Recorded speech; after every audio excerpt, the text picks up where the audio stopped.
ओम नमो भगवते वासुदेवाय। दोस्तों, आप सभी का स्वागत अभिनंदन। आज मैं आप लोगों के बीच में लेकर आया हूं मन वाणी को पवित्र करने का और मोक्ष प्राप्त करने का भागवत महापुराण की एक ऐसी अद्भुत कथा जिसे अमृत आप बोल सकते हैं कि इस कलयुग में, कहते हैं कि नाम अधारा कलयुग में अमृत क्या है, मोक्ष की प्राप्ति। तो भागवत महापुराण से जो मोक्ष की प्राप्ति होती है, कहते हैं भागवत श्री नारायण के मुख से निकली, ब्रह्मा जी तक पहुंची, ब्रह्मा से नारद जी तक पहुंची और नारद जी ने व्यास जी को इस रस को दिया, इस अमृत को, भागवत रूपी अमृत को व्यास जी को दिया और व्यास जी ने सुखदेव महाराज जी को दिया और सुखदेव महाराज जी से परीक्षित जी को प्राप्त हुई। उसके बाद समस्त संसार के नागरिकों को, समस्त संसार इस पृथ्वी के लोगों को प्राप्त हुई। और आज उस भागवत की सुंदर सी कहानी आप लोगों के बीच में लेकर आया हूं। बहुत ध्यान मग्न होकर पूरे समर्पण भाव से आइए हम लोग जुड़ते हैं इस पतित पावनी भागवत के इस गंगा में। हम लोग गोता लगाते हैं और बड़े मन चित्त को प्रेम पूर्वक समय निकाल कर सुने। समय नहीं तो रोक दे, समय नहीं तो बिना सुने, लेकिन जब सुने पूरा सुने, समय निकाल कर सुने, क्योंकि जब ये भागवत के शब्द आपके कानों से होते हुए आपके हृदय में पहुंचेंगे तो आपका हृदय परिवर्तित हो जाएगा। जो हृदय में मलिनता भरी, वो सारा मलिनता खत्म हो जाएगी। ये मन का शुद्धिकरण, हृदय का शुद्धिकरण है। ये जन्म जन्मांतर के बंधनों से मुक्ति का मार्ग है ये भागवत। तो बहुत ध्यान से आइए जुड़ते हैं हम लोग। सुनाता हूं बहुत अद्भुत कथा, और ये कथा जो मन की सारी व्यथा को नष्ट करने के लिए। और कथा है दोस्तों राजा उत्तानपाद की। सुखदेव जी महाराज परीक्षित जी को बता रहे राजा उत्तानपाद की कथा। राजा उत्तानपाद की बहुत ही सुंदर सी पत्नी जिसका नाम था सुनीति, और सुनीति पत्नी के साथ बहुत ही प्रेम पूर्वक जीवन व्यतीत कर रहे थे। बहुत बढ़िया जीवन उनका चल रहा था। फिर राजा अटखेलिया करने के लिए, दूसरे राज्यों में भ्रमण करने के लिए सुदूर देश चले गए थे। वहां उनको एक दूसरी कन्या पसंद आ गई, उससे उन्होंने गंधर्व विवाह किया जिसका नाम था सुनीति, सुरुचि। क्या नाम था? सुरुचि। अब देखो यहां पर आपको समझना है, सबसे पहले उत्तानपाद, हर जीव उत्तानपाद है। हाँ, जो पैर ऊपर करके उत्तानपाद, पैर से पैदा होता है तो उत्तानपाद हो जाता है। आप भी उत्तानपाद, मैं भी उत्तानपाद, संसार के समस्त जीव उत्तानपाद, हम लोग जितने मनुष्य हैं उत्तानपाद है। और हम सभी के जीवन में दो स्त्रियां हैं, दो पत्नियां हैं, दो मन है। हमारे अंदर एक सुनीति है, एक सुरुचि है। नाम से भी आपको समझ में आ रहा होगा। इस मनुष्य रूपी शरीर की दो पत्नियां हैं। एक सुनीति जिसे सकारात्मक मन आप बोल लो, एक सुरुचि जिसे नकारात्मक मन बोल लो। अच्छा, आप लोग सही बताइए, सच्ची सच्ची आप लोग बताइए, क्या तंबाकू खाने के लिए, सिगरेट पीने के लिए, व्यसन करने के लिए, व्यभिचार करने के लिए, बुरे कर्म करने के लिए, हिंसा करने के लिए, किसी को प्रताड़ित और पीड़ित करने के लिए क्या कोई क्लास होती है? किसी स्कूल में जाते हैं, कोई कोर्स करते हैं, कोई पैसा खर्च करते हैं? फोकट में इंसान फ्री में सीख जाता है। कुछ करने की आवश्यकता नहीं, बस अपने रुचि, अपने मन जो मन में बोल रहा है ना, वो करते जाओ तो खुद ही बर्बादी के मार्ग पर चले जाओगे। यही कहानी का सार है, समझो जरा। ये सुरुचि, और जब सुरुचि आएगी तो सुनीति अपने आप खत्म।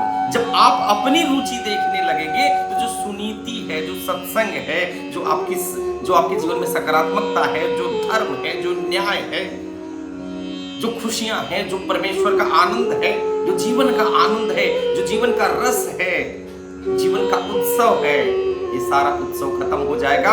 सुनीति खत्म हो जाएगी जब सुरुचि आएगी। और हुआ यही राजा उत्तानपाद के जीवन में। वो अपनी पत्नी को बहुत प्रेम करते थे। सुनीति नाम की उनकी पत्नी, बहुत प्रेम करते थे उससे। अर्धांगिनी थी, धर्म पत्नी थी। लेकिन जैसे उनके जीवन में सुरुचि आई और सुरुचि को लेकर वो राजमहल में पहुंचे और उन्होंने मिलाया अपनी सुरुचि पत्नी को, मिलिए, ये आपकी मेरी पहली पत्नी आपसे बड़ी है, मेरी पहली रानी, बड़ी रानी है ये, इनका नाम है सुनीति, मिलिए आप इनसे। तुरंत सुरुचि को गुस्सा आ गया। बोली ये मेरे से बड़ी है, मैं इनके साथ नहीं रह सकता, मैं इनके साथ नहीं रह सकती हूं, मैं इनके साथ रहूंगी नहीं, मेरी रहने की अलग व्यवस्था करो या तो इनको राजमहल से निकालो। देखो पहला आदेश, जब आपको कोई बंधन में रखेगा, जब आपको कोई अच्छी बातें कहेगा कि सुबह उठो, योगा करो, ऐसा करो, इस तरीके से खान पान रखो, ऐसे विद्या अर्जन करो, ऐसे धन अर्जन करो, नीति बताएगा, नियम बताएगा, आपको गुस्सा आएगा। आप सबसे पहले क्या बोलेंगे, ये जो नियम बता रहा है इसको हटाओ, नीति को हटाओ तो सुरुचि रहेगी। राजा उत्तानपाद की तो मति भ्रम हो चुकी थी, वो तो सुरुचि के चक्कर में फंस चुके थे। इतना प्रेम करने वाली पत्नी को उन्होंने अपने घर से निकाल दिया। उस समय सुनीति उनकी पत्नी गर्भवती थी, फिर भी उनको राजमहल से बाहर एक कुटी में भेज दिया गया। लेकिन देखिए जो सुनीति होता है, सुनीति जिंदगी में कभी अपना धैर्य, जो सत्य के मार्ग पे, जो धर्म के मार्ग पर है, जो अहिंसा के मार्ग पर है, जो परमेश्वर के, उसे किसी बात का डर नहीं रखता। सुरुचि प्रसन्नता के साथ महल में भी प्रसन्न थी, पर्णकुटी में पहुंच गई, वहां भी प्रसन्न है। संत जनों की भक्ति करने लगी, प्रवचन सुनने लगी, और राजा उत्तानपाद अपनी सुरुचि पत्नी के साथ राजमहल में रहने लगे। और सुनीति को एक बहुत सुंदर सा बच्चा पैदा हुआ, बहुत सुंदर बच्चा। सुनीति ने उसका नाम रखा ध्रुव। ध्रुव का मतलब ही होता है प्रकाशवान, तेजवान, ऐश्वर्यवान, निष्ठावान। ध्रुव नाम रखा। और रानी सुनीति जब एक गुरु जी के प्रवचन बार बार सुनने जाती थी, गुरु जी उनसे प्रसन्न हो गए, बोले मांगो क्या चाहिए। रानी सुनीति कहती है बस भक्ति चाहिए, ये जो मेरा बेटा है इसको ऐश्वर्यवान बनाना है, इसको वीर पुरुष बनाना है, ऐश्वर्यवान बनाना है, प्रतिष्ठित व्यक्ति बनाना है। महाराज जी प्रसन्न हो गए, देखो यहां भी आ रही हैं तो क्या मांग रही है। महाराज जी बोले और ये तो आपके बच्चे में तो ये गुण है नहीं, क्या आप क्या चाहते हो, मांगिए कुछ। सुनीति कहती है अगर महाराज जी कुछ आप देना ही चाहते हैं। सुनीति क्या कहती है, महाराज जी अगर आप कुछ देना चाहते हो तो मेरी एक छोटी बहन है, उसको बच्चे नहीं हो रहे हैं, उसको बच्चा हो जाए, पुत्र रत्न प्राप्त हो जाए, ऐसा वरदान दे दीजिए। महाराज जी धन्य हो गए कि जिस महिला के कारण आपको राजमहल से निकाल दिया गया, आप उसके लिए वरदान मांग रहे हो, उसके लिए आप बच्चा मांग रहे हो। देखो आपके घर में अगर 4 लोग हैं, आप 4 भाई हो, आपकी ननद है, देवरानी है, जेठानी है, पति पत्नी, आपस में बहुत सारे लोग घर में रहते हो सकता है कि आपका छोटा भाई नालायक हो सकता है आपका बड़ा भाई नालायक हो सकता है आपकी ननद बेकार हो, वो आपके लिए बुरा सोचती हो, लेकिन आपका बड़प्पन कहां है? वो जैसा सोचती आप भी वैसा सोचने लगे तो आप भी तो वही हो गए। आपका बड़प्पन कहां है? आप सुनीति तभी कहलाएंगे कि लोग आपके साथ बुरा करें लेकिन आप अपना स्वभाव न चेंज करो। चंदन विष व्यापत रहे लपटे रहत भुजंग। चंदन अपना अस्तित्व नहीं छोड़ता है, महकने का अस्तित्व, कितना भी उस पर सांप लपेटे रहेगा तो विषैला नहीं बनेगा, वो तो गंध ही फैलाएगा, सुगंध ही फैलाएगा। लोग आपके साथ बुरा करें और आप भी बुरा करें तो फिर आप में और उसमें फर्क क्या है? यह है सुनीति की महानता। सुनीति उसके लिए भी कल्याण का मार्ग सोच रही है, उसके लिए भी अच्छा सोच रही है, जिसने उसको राजमहल से निष्कासित कर दिया। क्या आप ये धैर्य है? क्या आप ऐसा कर सकते हो? आपको तो कोई 5 रुपए का नुकसान कर दे तो आप सोचेंगे मैं 15 रुपए का नुकसान कर दूं। आपके बर्थडे के पार्टी में कोई नहीं आया तो आप बोलेंगे मैं भी नहीं जाऊंगा, मेरे यहां नहीं आए थे। हम लोग हिसाब करने लगते हैं 58-54 1-1 रुपए का, है ना? और ये जो हिसाब है ना, ये हमें बर्बाद कर देता है। अच्छा एक कहानी में बताता हूं। कितने लोग मानते हैं कि जो समाज में बुरा कर्म करते हैं वो सफल होते हैं। जो अनैतिक काम कर रहा है, नंबर 2 का पैसा कमा रहा है, बहुत सफल हो रहा है। जो बेईमान टाइप का व्यक्ति वो बहुत सफल होता है, मानते हैं आप सभी लोग, है ना? जो बेईमान टाइप वो बहुत सफल होता है, ऐसा आपको लगता है। लेकिन मैं आपको बताऊं, जो सफल नहीं हो रहा है इसका मतलब ये नहीं कोई ईमानदार है वो भी बेईमान है। बेईमान है लेकिन छोटे दर्जे का बेईमान है। अभी बेईमानी में परिपक्वता नहीं आएगी, वो खुल के बोल नहीं पा रहा कि मैं बेईमान हूं। बेईमान है लेकिन वो खुल के नहीं बोल रहा कि मैं बेईमान हूं। और उसको जलन हो रही कि आदमी बेईमानी करके आगे बढ़ रहा, जबकि मैं भी तो बेईमान हूं, मैं आगे नहीं बढ़ पा रहा हूं। तो बेईमान सब है। चोर चोर मौसेरे भाई वाला कार्यक्रम है। वो जो सफल हुआ उसने बेईमानी में रिस्क लिया, इसलिए सफल हो गया। जिस दिन आप सच्चे ईमानदार बनेंगे ना, तो ईश्वर आपको सारे मार्ग दिखाना शुरू कर देगा। क्योंकि मेरा ऐसा माना कि जो सत्य के मार्ग पे, जो धर्म के मार्ग पे है, जो ईश्वर के मार्ग पे है, वो कभी निराश नहीं हो सकता, उदास नहीं हो सकता। तो सुनीति उसके लिए वरदान मांगे जिसने उन्हें घर से निकाल दिया। महाराज जी कहते एवं मस्तु तथास्तु। और कुछ समय के बाद सुरुचि को भी एक पुत्र रत्न प्राप्त हुआ जिसका नाम उन्होंने रखा उत्तम। और धीरे धीरे देखते देखते ध्रुव बड़ा होने लगा और ध्रुव को सुनीति पालन पोषण कर रही है। ध्रुव को सुनीति धर्म सिखा रही है, ईश्वर की भक्ति सिखा रही है, प्रेम सिखा रही है, करुणा सिखा रही है, परमार्थ सिखा रही है। देखो कहते कि मां किसी भी बच्चे की सबसे पहली गुरु होती है और मां का स्थान इस धरती पर कोई नहीं ले सकता। कोई पुरुष कितना भी बनता रहे, मां का स्थान नहीं ले सकता। मां चाहे तो बच्चा ध्रुव बन जाए, मां चाहे तो बच्चा ऐश्वर्यवान बन जाए, मां चाहे तो बच्चा ऋषि मुनि की संतान बन जाए, ऋषि मुनि बन जाए।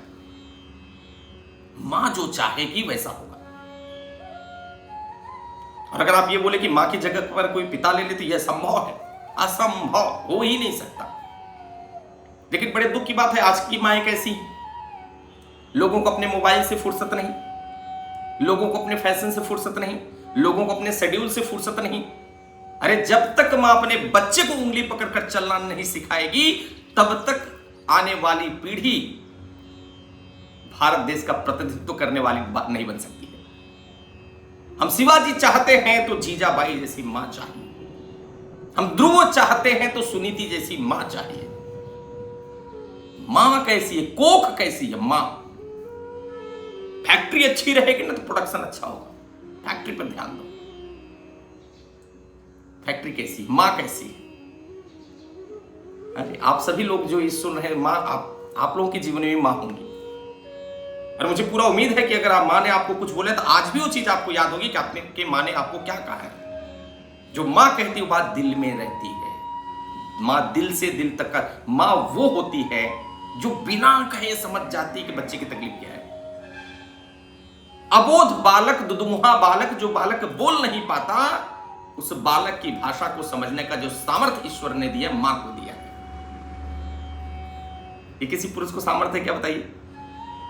हाँ जी, पुरुषों को तो बच्चे बोलेंगे कि बेटा खाना खा ले, खाना खा ले, पापा भूख लगी, तब भी नहीं समझेंगे पापा भूख लगी, बोलने के बाद भी नहीं समझेंगे। और मां तो ऐसी है कि अपने आप समझ जाती है। तो सुनीति ध्रुव को पाल रही है, ध्रुव को ऐश्वर्यवान बना रही है, कृपावान, दयावान बना रही है। सबसे पहली गुरु इसलिए मां होती है। और मैं यहां पर जितनी माताएं अगर इस मेरे वीडियो को सुन रही है, मेरी इस बात को सुन रही है, इस भागवत के माध्यम से मैं आप लोगों को संदेश देना चाहता हूं कि बच्चों के पालन पोषण में आप एक बार जरूर विचार करिएगा कि आपके बच्चों को आपके टीचर नहीं बनाएंगे, आपके बच्चों को समाज नहीं बनाएगा, आपके बच्चे को कोई गुरु नहीं बना सकता। सबसे पहले बच्चे को आप ही बना सकते हैं। अच्छा, कुछ लोग बोलते, कुछ माएं बोलती, अरे महाराज मेरा बेटा कहीं साधु न बन जाए। छोटा सा बच्चा ज्यादा भजन कीर्तन आरती करने लगे तो लोग घबराए, साधु न बन जाए। अच्छा, चोर उचक्का बन जाए चलेगा, गुंडा डकैत बन जाए चलेगा, साधु बन जाए। आप समझ रहे क्या है? आपकी कोख धन्य हो जाए अगर आपका बच्चा साधु बन जाए, आपका बच्चा महात्मा बन जाए, आपका बच्चा परमार्थी बन जाए, आपका बच्चा प्रभु नाम सुमिरन के रास्ते पर निकल जाए। कोख धन्य हो जाएगी, पुश्ते तर जाएंगी, पीढ़ियां तर जाएंगी। समझ में आ रही बात? तो समस्त माताओं का यह कर्तव्य है कि सबसे पहले हम बच्चों का पालन कैसे करेंगे। ये मां का धर्म है, मां का धर्म है, मातृत्व का धर्म है। और मां में ही वो ताकत होती है कि एक जब आप अपने बच्चे को स्तनपान कराती तो बच्चा लात मारते रहता है। लात खा के दूध पिलाने का भी अगर सामर्थ्य किसी में है तो वो मां में है, ये किसी पुरुष में नहीं हो सकता है। तो सुनीति अपने बच्चे को ध्रुव को पाल रही है, ध्रुव को बना रही है। उधर सुरुचि को भी एक बच्चा हो गया, उत्तानपाद। एक दिन 7 साल का बालक राजमहल में गया, दौड़ते दौड़ते अपने पिता की गोद में बैठना चाहता था। ध्रुव को आता देख पिता भी हाथ बढ़ा लिए बच्चे को लेने के लिए। ध्रुव भी आगे बढ़ रहा है, पिता भी हाथ बढ़ाए हुए हैं। सुरुचि देख रही है। एकदम से सुरुचि ने फटकार दिया, सावधान, बैठना नहीं गोद में। उत्तानपाद को भी फटकार गए, लेना नहीं इसको गोद में बच्चे को। ध्रुव झिझक गया, रोने लगा। क्या हुआ माता, क्या गलती हो गई मुझसे? बोले बेटा गलती सिर्फ आपकी यह है कि आप मेरी कोख से पैदा नहीं हुए। भले ही आप इसी पिता के पुत्र हो, लेकिन आपको पिता की गोद तभी प्राप्त होगी जब आप मेरी गर्भ से जन्म लेंगे। ये आपकी गलती है कि आप सुनीति के गर्भ से पैदा हुए हो। और यही नहीं मानती है सुरुचि। देखो, जब इंसान मद में रहता है ना, जब मन में बोलता है तो कुछ भी बोलता है।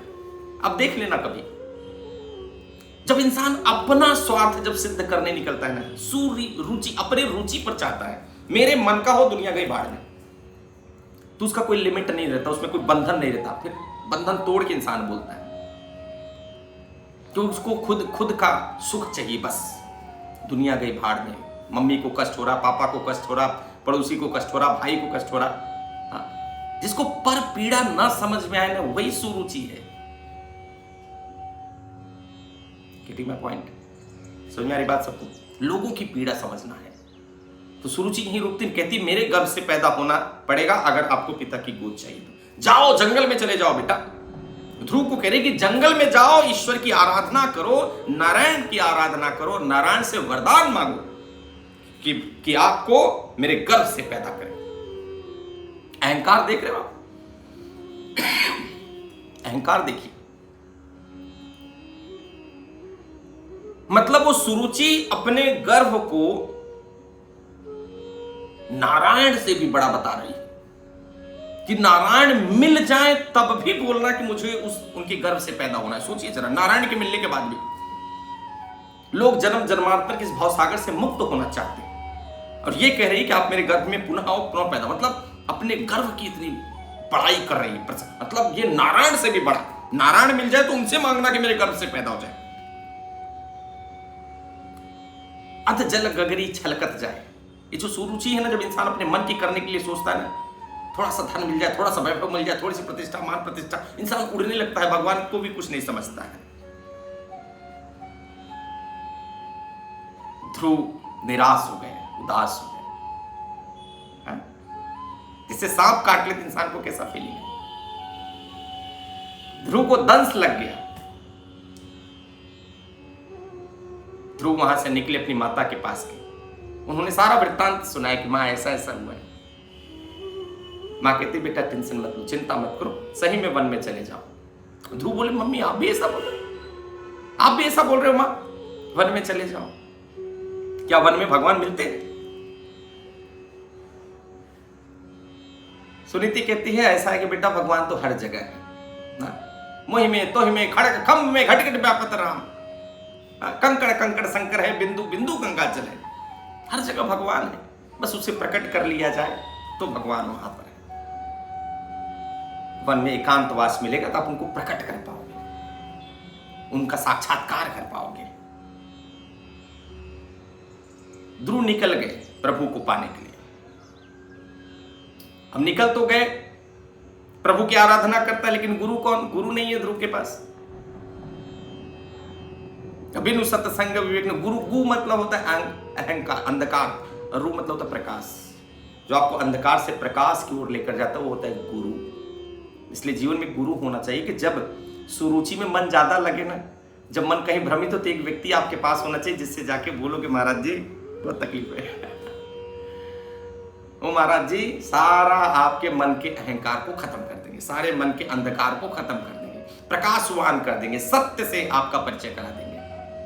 एक गुरु जीवन में जरूर बनाना। सभी लोग कमेंट करेंगे कि गुरु जरूर बनाऊंगा। एक जीवन में गुरु होना चाहिए। बिना गुरु के जीवन बेकार, बिना गुरु के जीवन गुरु हो जाता है, मतलब जानवर जैसी जिंदगी है। गुरु होना चाहिए, मन का आलंबन मिल जाता है, एक मन को स्वावलंबन मिल जाता है गुरु रहने से। जब मन अंधकार में पहुंचता है, जब मन तकलीफ में पहुंचता है, तो गुरु ज्ञान के प्रकाश से आपको सपोजवान कर देते हैं, प्रकाशित कर देते हैं। जब मन भ्रमित हो जाता है, मन जब दुविधा में फंस जाता है, करूं नहीं करूं, क्या अच्छा है क्या बुरा है, धर्म क्या है धर्म क्या है, सत्य क्या है सत्य क्या है, न्याय क्या है न्याय क्या है, जब मन विचलित होने लगे तब गुरु काम में आता है। अब ध्रुव जा रहे, मन में सोच रहे गुरु कौन है। इतने में नारद भगवान प्रकट हो गए। नारद भगवान, नारायण नारायण। अरे छोटा सा बालक कहां जा रहे हो? महाराज जी भगवान को प्रकट करने जा रहा हूं। नारद सोचे चलो पहले परीक्षा लेते। तो बोले वन में कहां नारायण है? वन में तो शेर रहता है, शेर तो आपको नाश्ता बना लेगा, खा लेगा आपको, तो घर चले जाओ। ध्रुव जी मुस्कुराते हैं, कहते मेरी माता ने कहा है कि हर जगह नारायण है, उस शेर में भी नारायण है। कहा नारायण है? शेर जो है उसमें भी नारायण ही है, तो हमको तो नारायण से मिलना कोई टेंशन ही नहीं है। तो नारद जी सोचे चलो पहली परीक्षा में पास हो गया, धैर्य तो है, हिम्मत। हाँ। तो नारद जी कहते दूसरी परीक्षा लेते हैं। बोलते ध्रुव यहां कुछ खाने के लिए तो भोजन तो मिलेगा नहीं, घर में तो माँ पवाती होगी आपको खाना, माँ खिलाती होगी बढ़िया, यहां तो भोजन तो मिलना नहीं है। ध्रुव कहते वो बात तो सही है, माँ घर में खिलाती थी, 2-2 4-4 बार गोद में बैठा के खिलाती थी, कितनी बार तो मैं भी नखरे करता था कि नहीं खाऊंगा। लेकिन जब भगवान ने दांत नहीं दिया तो पीने के लिए दूध दिया, और जब दांत आए तो खाने की व्यवस्था कर दिया। तो यहां भी अब आए हैं नारायण की शरण में, तो कुछ कोई व्यवस्था तो कर ही देंगे। नारद जी कहते चलो ये दूसरे भी पास हो गया बंदा। बोले कैसे नारायण से आप मुलाकात करेंगे, कहां से मिलेंगे नारायण? नारायण कहां से मिलेंगे? तो कहते हैं कि बस मैं पूरी निष्ठा से नारायण के भजन में, भक्ति में डूबने जा रहा हूं, मुझे पूरा पक्का यकीन है नारायण मिलेंगे। नारद बार बार इंसिस्ट करेंगे नहीं नहीं जंगल में नारायण नहीं मिलते, घर चले जाओ। ध्रुव को गुस्सा आ गया, ध्रुव कहते ये तो नकली नारद जी, नकली है। ध्रुव कहते नहीं आप नारद नहीं, आप तो मुझे भगा रहे हो प्रभु के मार्ग से। नारद जी ध्रुव जी भगवान को गले से लगा लेते, कहते बेटा मैं ही नारद हूं, मैं आपकी परीक्षा ले रहा था, इसलिए मैं आपको टेस्ट ले रहा था कि आपके मन में विश्वास है कि नहीं, और आप सारे टेस्ट में पास हो गए। तो ध्रुव कहते हैं कि बस आप ही मेरे गुरु बन जाएंगे। तो नारद जी कहते हैं कि मेरा सौभाग्य होगा कि मैं आपका गुरु बनूं और आपको नारायण से मिलाऊं, और कहते हैं कि जिसको नारद मिल जाए उसको नारायण से मिलने से दुनिया की कोई ताकत नहीं रोक सकती है। और नारद तो मिल गए, और नारद ने मंत्र दिया, ओम नमो भगवते वासुदेवाय। बस ध्रुव को मंत्र मिल गया, गुरु मिल गए, और ध्रुव जाके जंगल में एक किनारे बैठकर पहले यमुना के किनारे गए, उन्होंने स्नान किया, आचमन लिया, मन शरीर की शुद्धिकरण करके, और ध्रुव तपस्या शुरू कर देते। तो कहते हैं कि पहले महीने ध्रुव ने तपस्या किया, ओम नमो भगवते वासुदेवाय नमः, और 3 दिन में 1 दिन कुछ फल तोड़ के खा लेते थे, 3 दिन में। दूसरे महीने तपस्या किया, 6 दिन में कुछ पत्तियां तोड़ के खा लेते थे। तीसरे महीने तपस्या किया, 9 दिन में पानी पी के 9 दिन में 1 बार पानी पीते थे, फिर तपस्या करते थे। चौथे महीने तपस्या किया, फिर 12 दिन में 1 बार कुछ पानी पीते थे और सांस लेते थे बस। 5वें महीने में ध्रुव ने अपने सांस को अंतर्रंध्र में बिल्कुल संकोच लिया, अंदर रख लिया, पूरे सांस को खींच लिया, एकदम नारायण का साक्षात्कार हो रहा। ध्रुव अपने इस भौतिक शरीर को भूल चुके हैं। लोगों की सांस, ऋषि मुनि की सांस रुक गई, देवताओं की सांस रुक गई, क्या हो गया भाई? कौन ऐसा तपस्या कर रहा है जो सबकी सांसें रोक दिया? लोग ब्रह्मा जी के पास गए, ब्रह्मा जी नारायण जी के पास पहुंचे, बोले क्या है? बोले हमारा छोटा सा बालक है, तपस्या कर रहा है। नारायण जी बोले अब इसे दर्शन देना है कि दर्शन लेना है? बोले जाके दर्शन लेता हूं। जब आपकी तपस्या चरम पर होती है ना, तो प्रभु दर्शन देने नहीं, दर्शन लेने आते हैं। ये है भक्त की ताकत। तो कहते हैं कि भगवान से बड़ा भक्त बन जाता है उस समय। जब आपकी भक्ति में अगर शक्ति है तो नारायण आते हैं। मीरा बनना पड़ेगा, सबरी बनना पड़ेगा, तब नारायण मिलेंगे। आपको भरोसा ही नहीं है, रात का सोचा सुबह नहीं कर पाते, इतना हमारा भरोसा है। रात को जो सोचता है इंसान सुबह नहीं कर पाता महाराज, क्या नारायण मिलेंगे? हनुमान जी पे 40%, दुर्गा जी पे 80%, वो मंदिर में 30%, भरोसा भी तो हमारा बटा हुआ है। गरुड़ जी तैयार हुए, नारायण जी आकर ध्रुव को दर्शन देते हैं, ध्रुव के सामने प्रकट होते हैं, ध्रुव आंखें खोलते हैं, नारायण सामने है। जरा कल्पना करिए दृश्य कैसा है, एक छोटा सा बालक, 7 साल का बालक, उसके सामने चतुर्भुज नारायण खड़े हैं, नजारा कैसा है? कल्पना कर पा रहे हैं? कहते हैं कि नारायण को पाने के लिए ऋषि मुनि बनना पड़ता है, इंसान की पूरी जिंदगी निकल जाती है। तप और त्याग तपस्या में पूरा जीवन न्यौछावर करते हैं। यहाँ छोटे से बालक के सामने चतुर्भुज नारायण खड़े, एक दूसरे को निहार रहे हैं, एक टक। न नारायण कुछ बोल रहे, न ध्रुव कुछ बोल रहे। गजब का दृश्य। आधा घंटा बीत गया, प्रभु हंसते हैं, मुस्कुराते हैं, ध्रुव भी मुस्कुराते हैं, फिर देवता मुस्कुराने लगते हैं, फिर ऋषि गण मुस्कुराने लगते हैं, फिर हंसने लगते हैं प्रभु, ध्रुव भी हंसने लगते हैं, पूरी सृष्टि हंसने लगती है। जब आपके मन का, जब आपको प्रभु मिल जाएंगे ना, सारी इच्छा तृप्त हो जाएगी, तो चेहरे पर सिर्फ एक ही चीज बचेगा, आनंद। नंद के आनंद भयो जय कन्हैया। प्रभु कहाँ है? आनंद। जहां जहां प्रभु है वहां आनंद है। सबसे पहले मुस्कुराहट शुरू होगी, आनंद आ गया, प्रभु आ गए, आनंद आ गया। अगर आपको सुनने में आनंद आ रहा है तो प्रभु दर्शन हो रहा है, नहीं तो सब ये बातें ही है, बाकी कुछ है नहीं। आनंद आए तो भागवत है, आनंद आए तो मोक्ष है, आनंद नहीं तो काहे का भागवत, काहे के भगवान, काहे के प्रभु। तो ध्रुव को आनंद आ गया। प्रभु कहते मांगो क्या चाहिए? बोलते महाराज कुछ नहीं चाहिए, भक्ति चाहिए, आपके शरणागति चाहिए, गोधाम चाहिए, भक्ति चाहिए, आपकी चरण धूलि चाहिए। तो चूंकि प्रभु तो अंतर्यामी है, कारण है, क्या आप मेरी भक्ति पाने के लिए आप यहां आए थे, तपस्या करने के लिए? ध्रुव आया था? प्रभु सोच रहे मन में? नहीं, इसके लिए नहीं आया था। पिता ने गोद से उतार दिया इसलिए आए थे, राज में अपमान हुआ इसलिए आए थे, मां का अपमान हुआ इसलिए प्रभु को पाने के लिए आए थे। तो प्रभु तो अंतर्यामी है। इसलिए मैं लोगों को कहता हूं कि मंदिर जाओ, कुछ मत मांगो, बोलोगे बस प्रभु सब कुछ तो पता है, देख लो बाकी कैसा करते हो।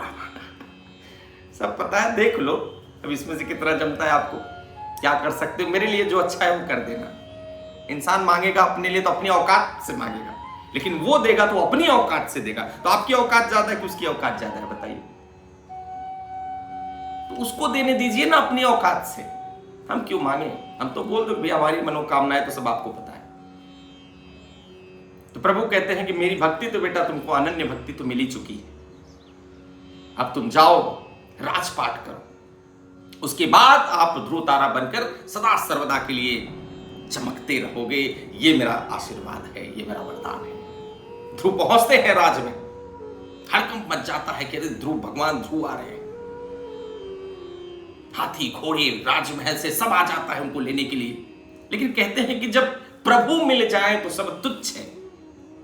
तब किसी चीज की लालसा नहीं बचती ना कि मैं राजमहल बैठूं, मैं बहुत अच्छे कपड़े पहनूं।